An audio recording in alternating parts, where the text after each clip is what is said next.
엘리트 이 단어를 보면 왠지 불편함과 거부감이 생기고 나와는 동떨어진 멀고 먼 동네 이야기일 수도 있습니다. 주로 엘리트라고 말하면 어떤 분야든 그 안에 상위 5% 안에 드는 뛰어난 사람들을 의미합니다. 그 5%라는 수치는 매우 작은 숫자에 불과해서 그 순위 안에 든다는 것이 정말 쉽지 않죠. 오늘 이 시간에는 다른 무엇이 아니라 신앙에 있어서 엘리트의 길을 걸어갔던 한 인물을 살펴보려고 합니다.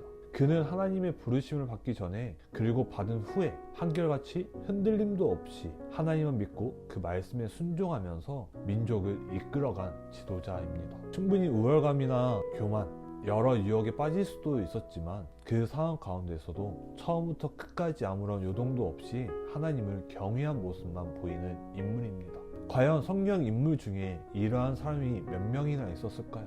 우리가 저번 주에 나눴던 모세를 보면 무리바 사건으로 하나님의 거룩하심보다 자기의 분노를 드러내서 약속의 땅을 들어가지 못하게 되고, 이스라엘에서 가장 존경받았던 그 왕 다윗도 다른 사람의 아내였던 밧세바를 범하는 죄를 짓습니다. 사울 왕은 말로도 말할 수가 없죠. 처음부터 끝까지 한결같은 모습으로 믿음의 길을 걸어간 이 사람은 정말 대단하고 그의 신앙 안에서 엘리트 중에 엘리트였던 것 같습니다. 믿음에 있어서 상위 1%였던 그는 바로 여호수아입니다. 여호수아가 그렇게 신앙의 엘리트로 설 수 있었던 비결은 무엇이고 우리는 그 신앙의 길을 따라갈 수 있을지 대해서 살펴보길 간절히 소망합니다. 여호수아 1장 5절을 보면 너의 평생에 너의 앞을 막아설 사람이 없을 것이다. 내가 모세와 함께 했던 것처럼 너와 함께 하겠다.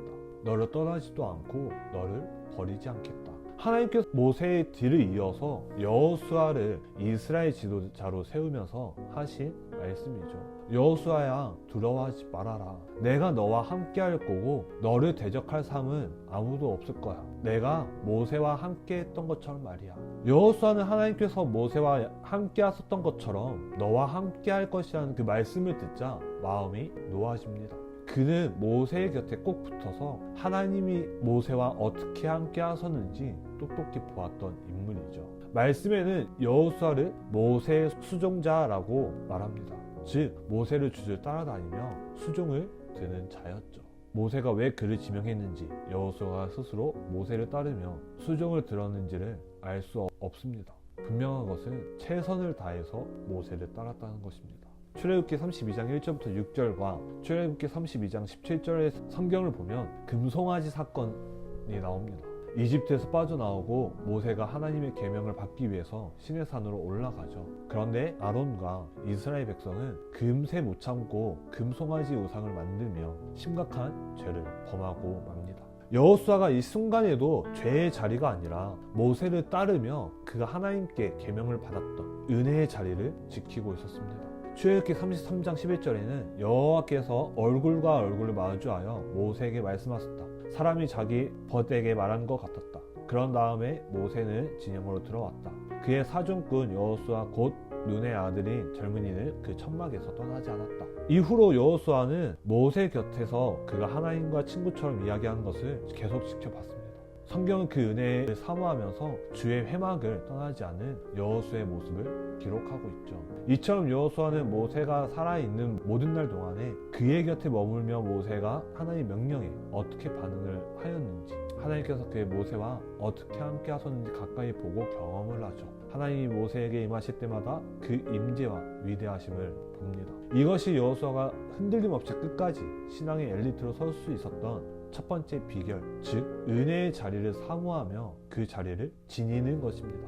사랑하는 여러분, 우리가 신앙 공동체 안에 속하고 그 안에 믿음의 사람들과 함께 예배하며 은혜의 자리를 지키는 것이 얼마나 소중한지를, 그 자리를 지킬 때 우리는 그곳 가운데 임하시는 하나님의 은혜를 경험하기를 원합니다. 은혜의 자리에 머물 때 위기에 휩쓸려 금송아지를 만드는 죄의 유혹에서 벗어나서 언제나 함께 하시는 하나님을 보길 소망합니다. 두 번째로, 하나님이 함께 하신다는 확신은 여호수아를 강하고 담대하게 합니다. 여호수아 1장 5절에서 6절에 하나님은 여호수아에게 강하고 담대하라고 당부하고 있어요. 강하고 담대하지 않고선 결코 하나님의 명령을 온전히 따를 수도 없고 하나님의 약속하신 땅에 들어갈 수 없기 때문입니다. 하나님의 방식은 세상과의 방식과 다르고 하나님의 뜻은 세상의 뜻과 전혀 다릅니다. 여호수아는 이스라엘 백성 중 누구보다 강하고 담대한 사람이었어요. 모세의 명령으로 가나안 정탐을 했을 때도 마찬가지였죠. 모두가 그 앞에 사람들을 보고 겁에 질려 그 땅에 갈 수 없다 할 때에도 여호수아와 갈렙만이 그렇지 않다고 반드시 그 땅을 취할 것이라고 말합니다. 그렇게 하나님을 거역하지 않고 약속의 땅을 정복하러 가자는 여호수아의 말에 백성은 돌로 그를 쳐 죽이려고 합니다. 여호수아는 가나안 땅에 살고 있는 그 거인들이 무섭지 않았을까요? 자신을 돌로 치려고 했던 백성이 두렵지 않았을까요? 눈앞에 보이는 거대한 적 앞에 자신을 비난하고 돌로 던지려고 하는 그 사람들 앞에 두려워하지 않는 사람들은 결코 없을 것입니다. 그럼에도 여호수아가 그들 앞에서 담대히 선포했던 말씀은 정말 인상적입니다. 여호수아 14장 8절부터 9절입니다. 나와 함께 올라간 형제들은 백성의 마음을 졸아들게 했지만 나는 있는 힘을 다해 여호와 나의 하나님을 따랐다니 그날 모세 어른이 맹세하셨지. 자네의 발로 밟는 땅은 영영 자네와 자네의 자손이 나누어 받는 땅이 될 걸세. 자네가 있는 힘을 다해 여호와 나의 하나님을 따랐기 때문일세 하고 말이네. 여호수아에게는 언제나 함께 하시며 약속할 것을 반드시 이루시는 하나님에 대한 믿음이 있어서 강하고 담대하게 만들었습니다. 모세의 뒤를 이어 민족의 지도자로 서는 것 또한 얼마나 큰 부담이고 두려움이 많았을까요? 그럼에도 가나안 땅을 정복하기 위해 강하고 담대한 이유는 오직 하나였습니다. 하나님이 언제나 함께 하신다는 믿음이 있었기 때문이죠. 사랑하는 여러분, 오늘도 하나님은 하나님의 자녀인 우리와 함께 하십니다. 믿음으로 취하는 사람이 모든 문제 앞에 강하고 담대할 수 있습니다. 언제나 나와 함께 하시며 그분의 뜻을 이루시는 하나님의 믿음으로 여호수아와 같이 담대히 선포할 수 있게 간절히 소망합니다. 하나님이 나의 길을 기뻐하시며 반드시 인도하실 거야. 하나님이 나와 함께 하시니 전혀 두려워하지 않아. 마지막으로 이렇게 강하고 담대한 그의 신앙은 순종함을 통하여 하나님의 약속을 성취하는 삶을 이끌어갑니다. 여호수아 1장 7절 오직 용기를 내고 아주 강해져라.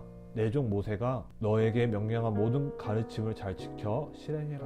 오른쪽으로든 왼쪽으로든 그 가르침에서 벗어나지 마라. 그러면 네가 어디로 가든지 잘 될 것이다. 하나님은 여호수아에게 내가 너와 함께하니 강하고 담대하라. 내가 약속한 땅을 너에게 줄 것이다 라고 약속과 소망과 함께 하나님의 명령, 말씀대로 다 지켜 행하라 라고 말씀하십니다. 우리는 이것을 순종이라고 말하기도 하죠. 하나님께서 여호수아를 이스라엘 지도자로 세우시면서 바라시는 것은 딱 두 가지였습니다. 강하고 담대할 것, 그리고 순종할 것. 이렇게 여호수아는 하나님의 명령에 온전히 순종함으로 약속의 땅, 가나안 땅을 정복합니다. 여호수아의 순종을 가장 잘 보여주고 있는 사건이 여리고성을 무너뜨린 사건이죠. 하나님이 내가 이미 네 손에 여리고성을 넘겨주었다 라고 말씀하십니다. 아직 전쟁이 시작하지도 않았는데 이미 결과가 난 게임이라고 말씀하십니다. 그리고 모든 전쟁의 승패는 하나님께 달려있죠. 하나님이 여리고를 이스라엘 백성에게 넘겨주시기로 작정하면서 그 성을 취하기 위해 이스라엘 백성들이 해야 할 일을 구체적으로 말씀하고 있습니다. 하지만 그 방법은 인간의 상식적으로 도저히 이해되지 않는 방법, 여리고성 주위를 돌기만 하면 무너질 거라고 합니다. 실제로 우리는 생활 속의 상식을 벗어난 행동, 이해되지 않는 행동을 해야 할 때 상실한 거부감이 듭니다. 또한 생과 사가 오가는 전쟁에서 칼과 창, 방패를 맞서는 것이 아니라 돌기만 하라는 것이 결코 순종하기 어려운 명령이죠. 그렇지만 여호수아는 순종의 사람이었습니다. 하나님의 명령을 하나도 빼놓지 않고 철저하게 지켜 행하라고 합니다. 그렇게 순종하면 세상이 감당할 수 없는, 우리 상식으로는 이루어질 수 없는 기적들을 경험하게 됩니다. 여리고성이 와르르 무너지는 것을 보는 것이죠. 하나님의 약속이 성취되는 것을 보는 것이 순종의 결과입니다. 사랑하는 여러분, 하나님의 약속을 성취하는 가슴 벅찬 순간을 경험할 수 있길 축복합니다. 강하고 담대하며 어떤 상황에도 하나님의 말씀에 순종할 수 있길 축복합니다. 이제 여호수아가 신앙의 엘리트로 설 수 있었던 비결이 보이시나요? 언제나 여호수아는 은혜의 자리를 사모했습니다. 모세의 곁을 떠나가지도 않고 하나님이 함께 하시는 것이 무엇인지 직접 보고 말았습니다. 그렇게 하나님이 함께 하신다는 믿음이 있기에 늘 강하고 담대할 수 있었고 순종의 사람으로 설 수 있었습니다. 즉 이스라엘 백성을 약속의 땅으로 인도하는 신앙의 엘리트로 설 수 있었습니다. 신앙의 엘리트는 여호수아의 것만이 아니라 바로 우리의 것입니다. 여호수아와 함께 하셨던 것처럼 여러분들과도 함께 하십니다. 여호수아에게 약속하신 것처럼 강하고 담대하여 말씀을 따라 살려고 하는 자녀들에게 젖과 꿀이 흐르는 약속의 땅으로 인도하십니다. 나의 자리를 점검하며 은혜의 자리로 나아갑시다. 나의 믿음을 점검하며 강하고 담대하게 하시는 하나님의 약속을 붙들며 나아갑시다. 나의 순종을 점검하며 우리를 약속의 땅으로 가장 좋은 길로 인도하시는 하나님을 경험하는 여러분들이 되길 간절히 소망합니다.